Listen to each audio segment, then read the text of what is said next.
let's talk about chiptunes.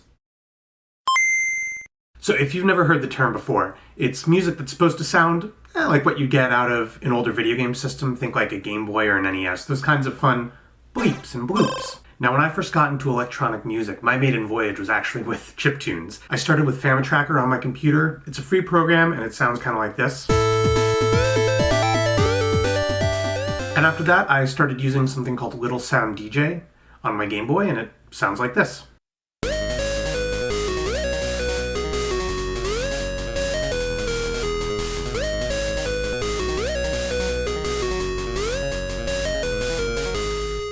Chiptunes have a special sound. It's nostalgic, it's cheery, it's fun, it can be kind of harsh, it has a bit of a lo-fi quality, but it's also really powerful, both on its own or for layering into other kinds of music. So why am I talking about this?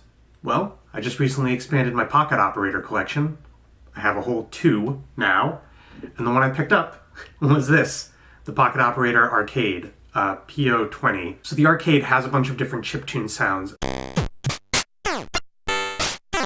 And then like the other pocket operators, you also have a 16 pattern sequencer that you can then chain the patterns together to create songs. What's special about the Arcade is that it also lets you chain chords. So for instance, you could plug in a chord progression, and that chord progression is going to exist independent of the patterns you've chained. So some of the sounds have pitches that can be changed around manually, but others are just going to automatically map themselves to whatever chord you've assigned. What's fun about that is if you plug in, say, a 4-bar loop of chords with 2-bar melody, and a bass line, the bass line will change to match the chords, but the melody will just play the same way. So you can get a melody and then recontextualize it with different chords, which is like, cool. The other fun benefit of the chord chaining is that it has this drone sound you can add.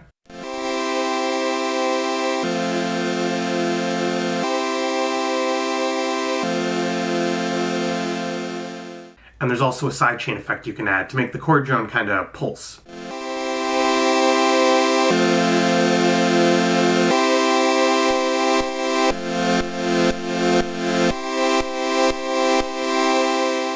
I've heard the Arcade is the best pocket operator for making complete songs.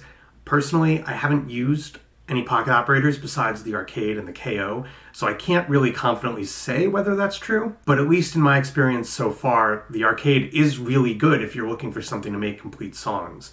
Now, I think that it's a great choice for making chiptunes. I'd mentioned earlier that I'd also used a Game Boy. If you choose to go that route, there's some mods I'd recommend doing, installing a backlight, and you can also mod it to boost the bass tones. But if you're unsure about whether you want to get into chiptune making, or if you don't really care whether the device you're using is portable, the program that I mentioned earlier, FamiTracker, is available for free, really powerful, really great sounds. When I was doing chiptune music, I used FamiTracker almost exclusively to make 3 or 4 albums. Really powerful. Anyway, I want to thank you so much for watching and listening. And if you enjoyed this video and you feel so inclined, please consider leaving a like and subscribing to help the channel grow. We're just going to close off by playing a song on the Pocket Operator Arcade. Thanks so much again, and bye.